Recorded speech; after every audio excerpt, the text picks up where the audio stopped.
Hello students, in this video we will continue further with capacitors.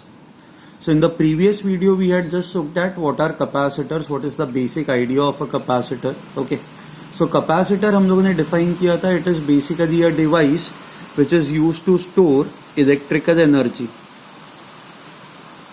It is used to store electrical energy. Okay, now the question is why do you need to store electrical energy. आपको capacitors की जरूरत क्या है? मतलब जैसे आप अगर जो मान लो किसी भी डिवाइस को डायरेक्टली अगर जो सॉकेट में प्लग इन करो तो आपको कंटिन्यूसली इलेक्ट्रिकल एनर्जी तो मिलती जाएगी ना. So why do you need capacitors? So capacitors का एक बहुत बड़ा एडवांटेज ये है कि capacitors give this energy, supply this energy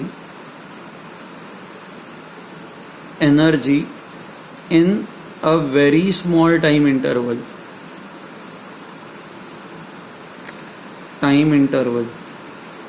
Now what happens due to this?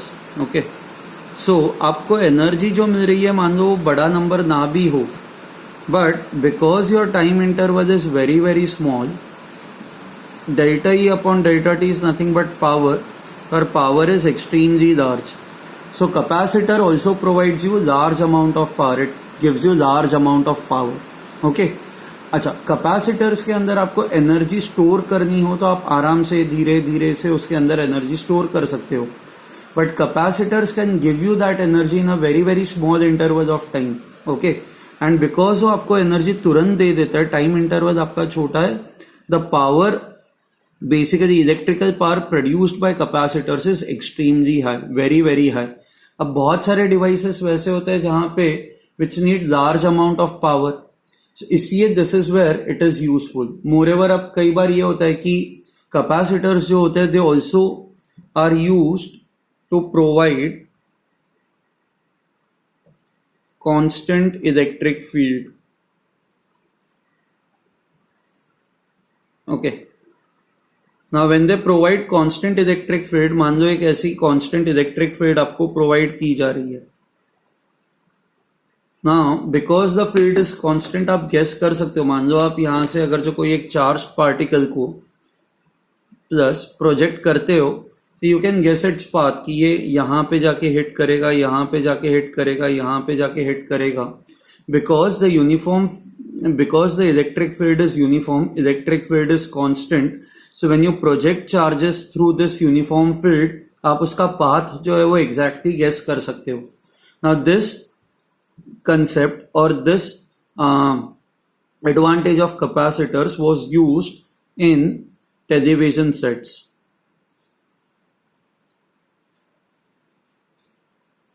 Okay, so जो पुराने वो CRT cathode ray tube sets होते थे उसके अंदर आप इलेक्ट्रॉन्स को प्रोजेक्ट करते थे, and we used to project electrons through uniform electric field, and that electric field was produced by capacitors. ठीक है, सो कैपेसिटर्स का काम ये भी होता है कि एक कांस्टेंट इलेक्ट्रिक फील्ड प्रोड्यूस करना. अच्छा, कई बार कैपेसिटर्स बहुत बार क्या होता है कि आपका जो इनपुट वोल्टेज होता है उसमें बहुत बार फ्लक्चुएशंस आता है. उन फ्लक्चुएशंस को अवॉइड करने के लिए भी हमें कांस्टेंट कांस्टेंट वोल्टेज सप्लाई चाहिए होता है ना. वो जो कांस्टेंट वोल्टेज सप्लाई चाहिए होता है उसके लिए हम लोग सर्किट्स यूज करते हैं. Those are your rectifier circuits. Okay, and rectifier circuit से जो आउटपुट वोल्टेज आता है, okay, that is still not perfectly uniform. मतलब उसमें भी कुछ कुछ वेरिएशंस होते हैं. इमेजिन करो कि आप घर पे ट्यूबलाइट है, ओके, एंड उस ट्यूबलाइट को अगर जो आप सप्लाई दे रहे हो एंड वो सप्लाई कंटिन्यूसली कम ज्यादा हो रहा है तो आपकी जो ट्यूबलाइट है वो फ्लिकर करती जाएगी ना, कभी ब्राइट होगी कभी डल हो जाएगी. ऐसा होता है, आप लोगों ने ऑब्जर्व किया होगा जब वोल्टेज कम ज्यादा होता है तब. तो वो चीज अवॉइड करने के लिए, कांस्टेंट वोल्टेज सप्लाई करने के लिए हम लोग रेक्टिफायर सर्किट्स यूज करते हैं. एंड रेक्टिफायर सर्किट से भी जो आपको वोल्टेज मिलता है ना वो भी उतना प्रॉपरली रेक्टिफाइड नहीं होता, प्रॉपरली कांस्टेंट नहीं होता. So then you use capacitors. Okay, so rectifier circuits के बाद आप capacitors, so you provide this voltage to capacitors, and फिर कैपेसिटर्स आपको एक कांस्टेंट इलेक्ट्रिकल एनर्जी सप्लाई करता है. ओके, सो कैपेसिटर्स के बहुत बहुत बहुत सारे यूजेस है. Okay, now what we are going to do is we are going to start off. अच्छा, और एक चीज है which is very very common. FM होता है ना, आप जब 91.1 एफएम, 92.8 एफएम, 93.5 एफएम, तो 93.5, 92.8 these are nothing but frequencies. And ये फ्रीक्वेंसीज आप पता है कैसे एडजस्ट करते हो. आप जब ट्यून करते हो ना, आप घुमाते हो, तो बेसिकली आप उस सर्किट का जो कैपेसिटेंस है, that capacitance is something that you are changing. So when you tune it, जब आप रोटेट करते हो उस नॉब को, तो you are basically changing the capacitor और capacitance of the circuit. Okay, so capacitors have got lots and lots of uses. Okay, तो अब हम लोग ये फाइंड आउट करेंगे कि जो अलग अलग टाइप के कैपेसिटर्स होता है उनकी कैपेसिटेंस की वैल्यू कितनी होती है. That is what we are going to find out. In the previous lecture we had ended the lecture with this कि आप कैपेसिटेंस जो होता है, C this is equal to charge divided by potential difference V.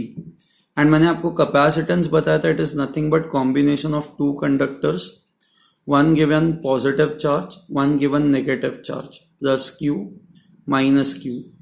सो ये जो Q होता है, it is charge on one of the conductors and V is basically the potential difference between the two conductors. ठीक है. So now there are different types of capacitors. मैंने आपको previous lecture में कहा था पैरेलल प्लेट कैपेसिटर होता है, then you have spherical capacitor, you have cylindrical capacitors, you have wire capacitors. तो एक एक कैपेसिटर अब हम लोग स्टार्ट करते हैं. So first one we will start off with is parallel plate capacitor.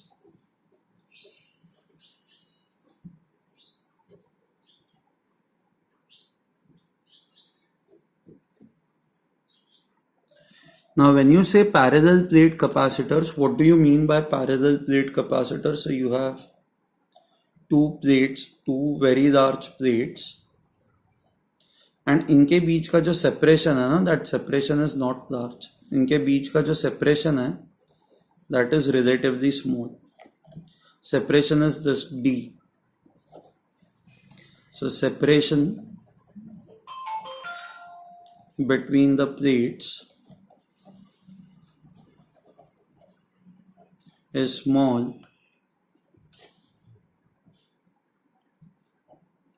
as compared to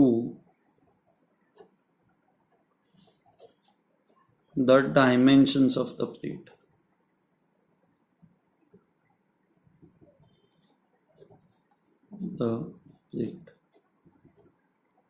ठीक है.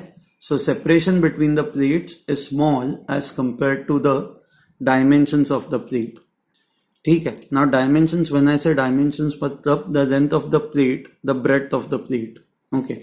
Now ये rectangular plate से ये आप मान के चलो. So let's say the area of the plate A, this is length into breadth. जरूरी नहीं कि rectangular ही हो, but यहाँ पे अगर if the plates are rectangular तो area would be length into breadth, and ये जो D है, it is much smaller than length or breadth. ठीक है. हाँ, आप लोगों ने ये पढ़ा हुआ है कि when you have very very large plates. ठीक है.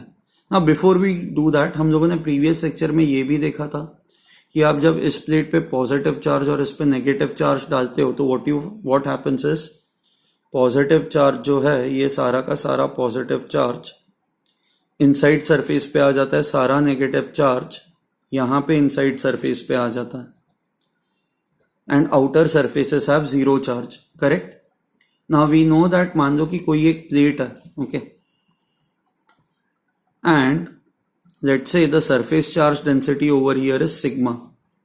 तो due to one surface near this plate electric field कितनी होगी? इलेक्ट्रिक फील्ड एक तो अवे फ्रॉम पॉजिटिव चार्ज होगी, and this electric field will be equal to sigma by 2 epsilon naught. ये आपने पढ़ा हुआ है. तो यहाँ पे ये जो पॉजिटिव चार्जेस है, ये पॉजिटिव चार्जेस ये डायरेक्शन में इलेक्ट्रिक फील्ड क्रिएट करेंगे, and let's call that electric field as E plus. Similarly because you have negative charges, ये नेगेटिव चार्जेस क्या करेंगे? नेगेटिव चार्जेस के वजह से भी यहाँ पे इलेक्ट्रिक फील्ड होगी, बट वो नेगेटिव चार्जेस की तरफ होगी. तो ये जो इलेक्ट्रिक फील्ड होगी वो ये डायरेक्शन में होगी, E minus. So you can see that E plus and E minus are in the same direction. So I can write total electric field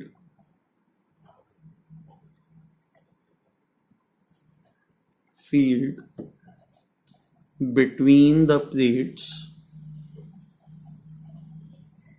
is simply equal to E plus E minus. E plus will be equal to sigma by 2 epsilon naught plus यहाँ पे भी charges are same and दोनों plates की area भी same है, तो surface charge density क्या होता है, Q बाय A. सो दोनों के लिए Q इज सेम, दोनों के लिए A इज सेम, तो sigma will also be same for both the plates. तो इसके लिए भी सिग्मा ही होगा by 2 epsilon naught. Now you might have this doubt कि इस पे तो नेगेटिव चार्जेस है तो हम लोग माइनस क्यों नहीं दे रहे. माइनस इसलिए नहीं दे रहे क्योंकि हम लोगों ने यहाँ पे डायरेक्शन इलेक्ट्रिक फील्ड का एडजस्ट कर दिया. हमने यही कहा कि because you have negative charges, electric field का डायरेक्शन जो होगा वो यही डायरेक्शन में होगा, it will be towards right.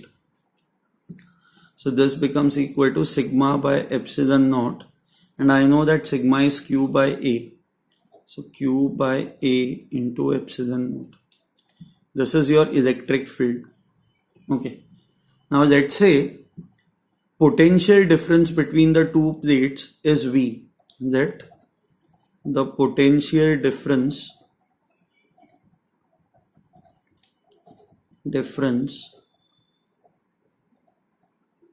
between the two plates be V.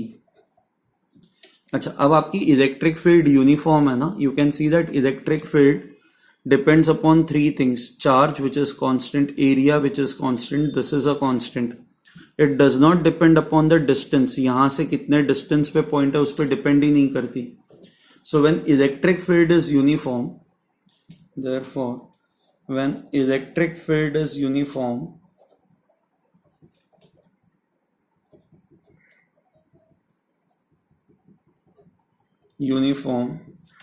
then electric field can be written as potential difference V divided by the distance D.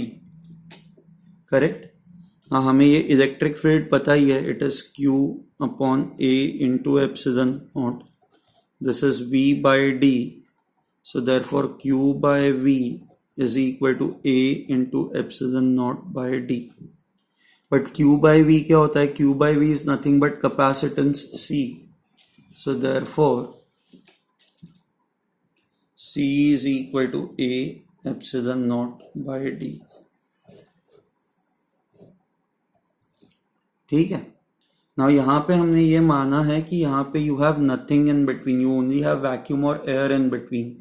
So this is basically formula for air capacitor. Just a minute.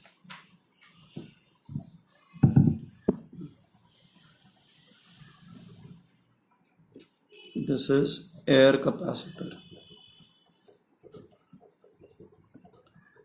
अच्छा, but जरूरी नहीं ना कि बीच में air ही हो. You can have anything in between. You can keep any dielectric. Dielectric is nothing but a bad conductor और इंसुलेटर. मान लो कि बीच में अगर जो आप कोई और डाई इलेक्ट्रिक यहाँ पे इंसर्ट करते हो, so let me draw over here. मान लो कि ये आपके दो प्लेट्स हैं. ओके, एक पे प्लस Q चार्ज है, दूसरे पे माइनस Q चार्ज है, एंड आप बीच में एक डाई इलेक्ट्रिक ब्लॉक इंसर्ट करते हैं.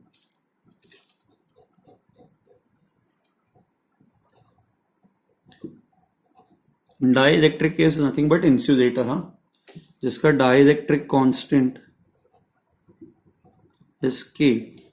सो देयरफॉर ऐसे कैपेसिटर का कैपेसिटेंस जो होगा वो क्या होगा? एप्सिलॉन नॉट को अब हमें एप्सिलॉन लिखना पड़ेगा.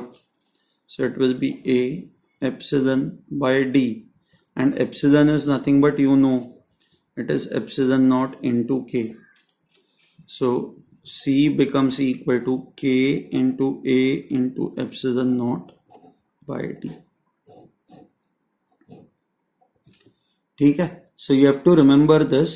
This is how you find out the capacitance for a parallel plate capacitor. ये आया आप लोगों को समझ में? आई hope you don't have any doubt in this. Okay, यहाँ पे हमने सारे जो इलेक्ट्रोस्टैटिक्स के कंसेप्ट है वही हम लोगों ने यूज किए हैं. Fine. Now we will go ahead and find out the capacitance for a spherical capacitor.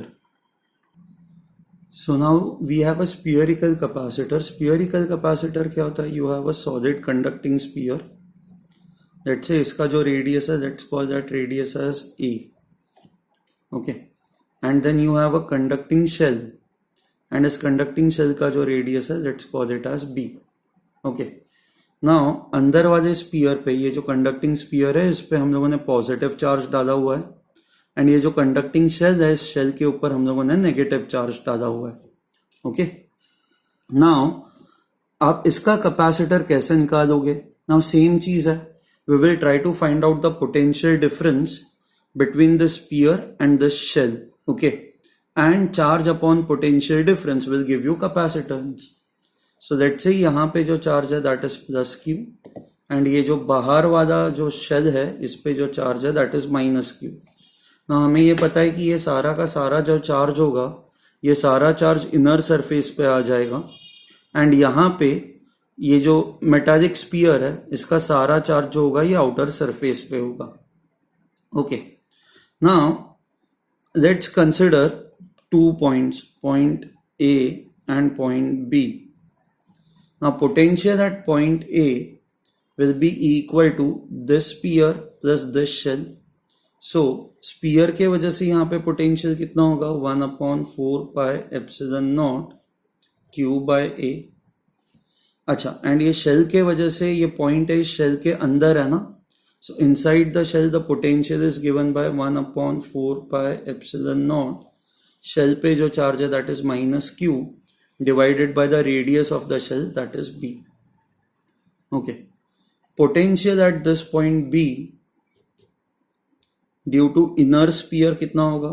1/4 pi epsilon naught Q by, अब ये जो पॉइंट है इस स्पीयर के बाहर है ना, स्पीयर के बाहर पोटेंशियल कितना होता है? Q by the distance, this distance is B plus 1/4 pi epsilon naught minus Q by B.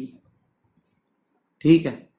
अच्छा, अब हमें पोटेंशियल डिफरेंस फाइंड आउट करना है, so V A minus V B करो. अब जैसे ही V A minus V B करोगे ये दो जो टर्म्स है ये तो कैंसिल हो जाएंगे,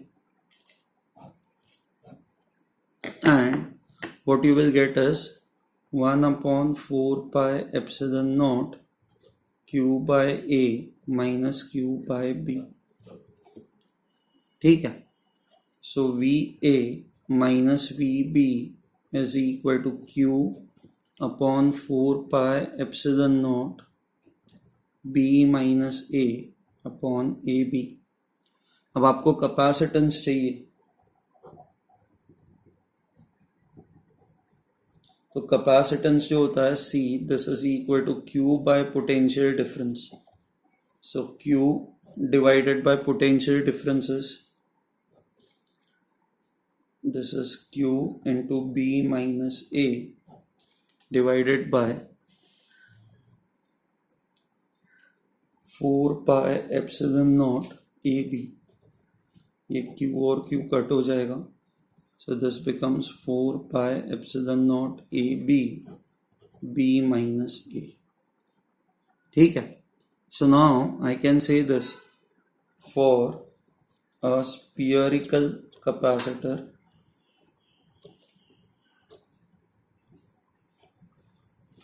आपका ये जो कैपेसिटेंस है C, this is 4 pi epsilon naught A B B minus A. ठीक है. ओके, नाउ अगर जो आप इन दो स्पीयर्स के बीच में, अभी ये एयर है बट एयर के जगह पे अगर जो कोई डाइलेक्ट्रिक ऐड कर दोगे तो क्या होगा? If you put a dielectric तो आपका जो कैपेसिटेंस है वो हो जाएगा 4 पाई एप्सिलॉन नॉट के A B divided by B minus A. ठीक है. I hope you have understood this. ये बहुत सिंपल था, इट वॉजंट डिफिकल्ट. ओके. अच्छा, नाउ इफ यू हैव, ये अगर जो शेल जो है, मान लो ये बहुत दूर है, मतलब मान लो कि if you only have this, if you only have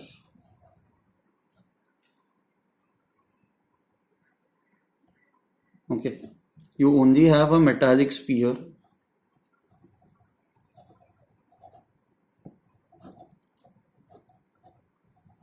और कुछ नहीं है, you don't have anything else, and आपको इस कंडक्टिंग स्पीयर का कैपेसिटेंस फाइंड आउट करना है. अगर जो आपको इस कंडक्टिंग स्पीयर का कैपेसिटेंस फाइंड आउट करना है तो इसके लिए आपको this is similar to this, correct. But ये स्पीयरिकल कैपेसिटर में शेल भी तो होता है, बट यहाँ पे कोई शेल है ही नहीं. तो आप ये मान सकते हो ना कि यहाँ पे जो शेल है वो इन्फिनाइट डिस्टेंस पे है. अगर जो आपको इसका कैपेसिटेंस फाइंड आउट करना है, to find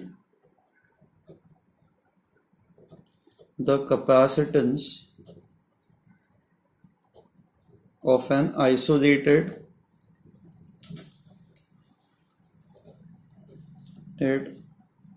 charged sphere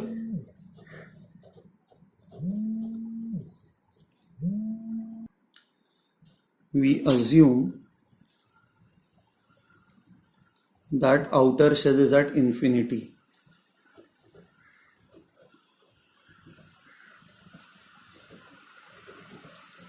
Is at infinity. Okay, तो आप सेम फॉर्मूला यूज करोगे स्फीयरिकल कैपेसिटर का, बस आपका आउटर शेल जो है that is at infinity. So B is much much greater than A. If B is much much greater than A, so ये आपका जो स्पीयर है, let's say the radius of the sphere is A. Okay, so if b is much much greater than a, so I know that b minus a is approximately b equal to b. So अब ये यहाँ पे हम लोग put करेंगे. So c becomes equal to 4 pi epsilon naught k a b. b minus a can be approximately written as b. तो ये क्या हो जाएगा, b और b कट हो जाएगा. तो आपका ये जो स्पीयरिकल कैपेसिटर है, this will become 4 pi epsilon naught k into a.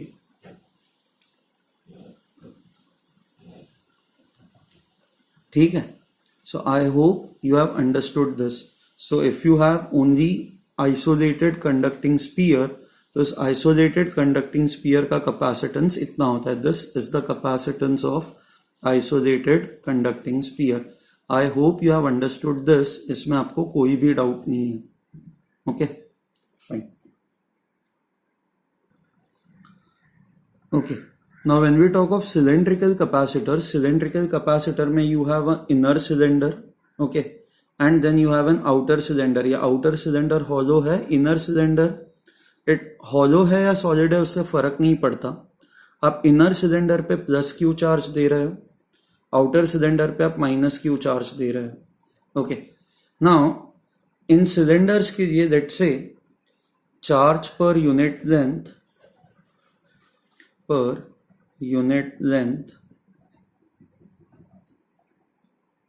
is equal to lambda. Okay. So अच्छा, और हम लोग ये मानते हैं कि these are very very long cylinders, the length is very large of cylinders is very large. Now same चीज आपको यही फाइंड आउट करना है कि सबसे पहले कि हाउ डू यू, आपको कैपेसिटेंस फाइंड आउट करने के लिए हमें पता है ना, it is Q upon delta we. तो आपको पोटेंशियल डिफरेंस फाइंड आउट करना पड़ेगा.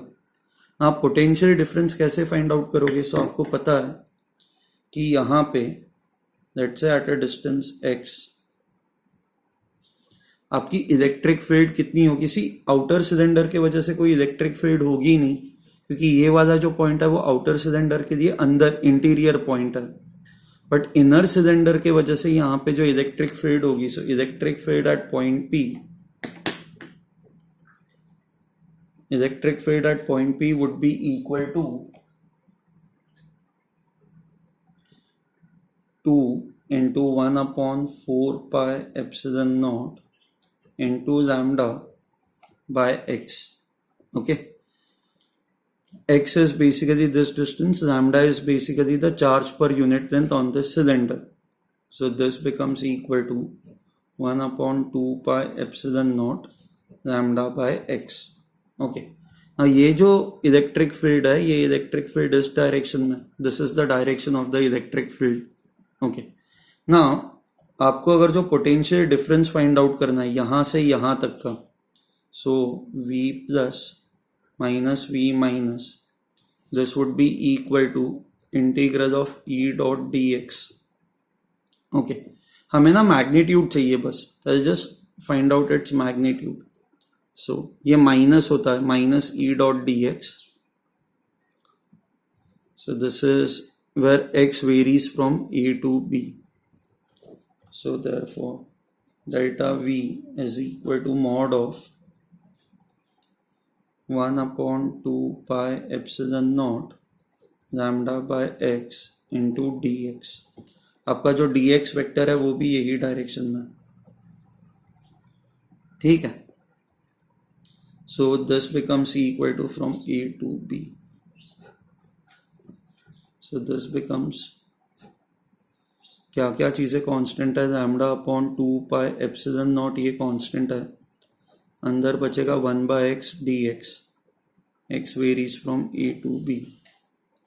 so ये potential difference would be equal to minus lambda upon 2 pi epsilon naught, this is ln x a to b. तो आपका ये जो पोटेंशियल डिफरेंस आएगा lambda upon 2 pi epsilon naught ln of b by a. अच्छा, minus इसलिए आ रहा है बिकॉज हम लोग इस डायरेक्शन में जा रहे हैं ना, आपका dx भी ये डायरेक्शन में, इलेक्ट्रिक फील्ड भी ये डायरेक्शन में. तो ideally it should be potential over here minus potential over here. तो ये जो आपको आप if you don't put mod, I repeat it, if you don't put mod, मान लो आप बस ये इतना ही लिखते हो, minus E dot D X A to B, तो this is going to give you, आप ए से बी की तरफ जा रहे हो तो it is going to give you V minus minus V plus. ना this is obviously going to be a negative number ना, V minus minus V plus, यहाँ पे कम पोटेंशियल होगा, यहाँ पे ज्यादा पोटेंशियल होगा. तो इसलिए आई एम टेकिंग मॉड, क्योंकि हमें चाहिए v प्लस यहां पे पोटेंशियल माइनस यहां पे पोटेंशियल. ठीक है, सो ये आपका पोटेंशियल डिफरेंस आ जाएगा. ठीक है, अब आपको क्या करना है, अच्छा आप लैम्डा को चार्ज पर यूनिट लेंथ है ना, तो आप डेल्टा v जो पोटेंशियल डिफरेंस है, this potential difference can be written as charge per unit length. So 2 pi epsilon naught l into ln of b by a. ठीक है, अब आपको कैपेसिटेंस चाहिए which is q upon delta v. So this is equal to q, delta v का ये expression put कर देता है, q upon 2 pi epsilon naught l ln of b by a. तो ये q और q कट हो जाएगा. आपका ये जो कैपेसिटेंस है, this capacitance would be equal to 2 pi epsilon naught L divided by ln of B by A. ठीक है, now L वैसे it's a very large number, क्योंकि the length of the cylinders is very large, तो length आपकी बहुत बड़ी होगी. So normally ऐसे cases में we talk of capacitance per unit length. So capacitance per unit length will be equal to C by L. तो आप C by L करो तो you will get this as 2 pi epsilon naught ln of B by A.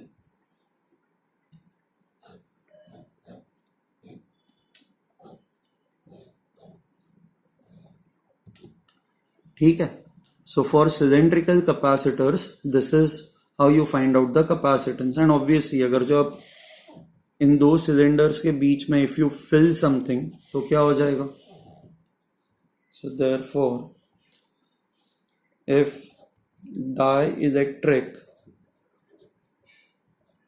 is present between the two cylinders,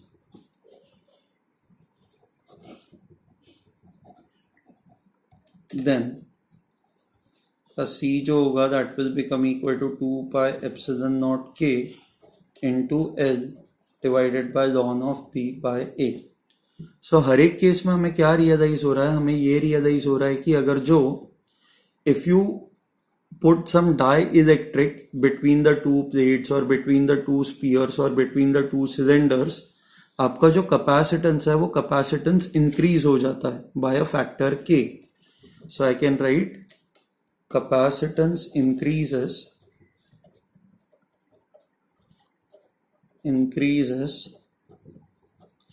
by a factor K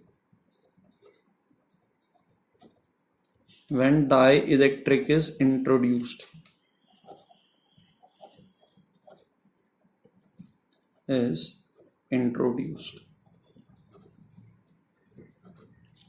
ठीक है. सो इससे हमें क्या पता चलता है, इससे ये पता चलता है कि कैपेसिटेंस जो है वो कैपेसिटेंस कौन कौन से फैक्टर्स पे डिपेंड करता है. It depends upon the dimensions A and B, length, and it also depends upon the surroundings. Okay, it does not depend upon the charge or potential difference. Okay. So capacitance does not depend on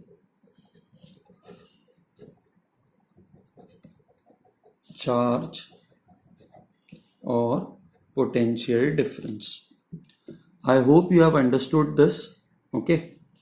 अब next video में हम लोग वो देखेंगे कि when you have two spheres which are kept apart from each other, far apart from each other, तो capacitance कितना होगा, एंड फिर we will consider the wire capacitors. ठीक है. ओके, चलो बाय एवरीवन.